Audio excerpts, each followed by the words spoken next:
বলছি পার্ক স্ট্রিটে রাত্রিবেলা মেট্রো স্টেশনে গেলে কারো না কারো চোখে ভূত পড়বে। হ্যাঁ, পার্ক স্ট্রিট স্কন্দকাটা আছেই আছে। আলিপুর লাইব্রেরির মধ্যে, হ্যাঁ এটা শুনেছি। ভূত আছেই আছে। আমি বহুবার দেখেছি, আমার এরকম ঘটনা হয়েছে। আমি তখন হাওড়া থেকে ফিরছি রাত্রিবেলা, বাড়ি যাবো, ওই রাস্তা দিয়ে ঢুকিয়ে দিয়েছি।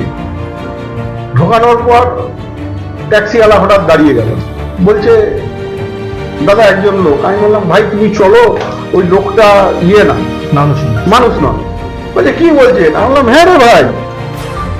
তো বলছে না, যখন হাত দেখিয়েছে একটু দাঁড়াই। আমি বললাম ঠিক আছে তাহলে দাঁড়া।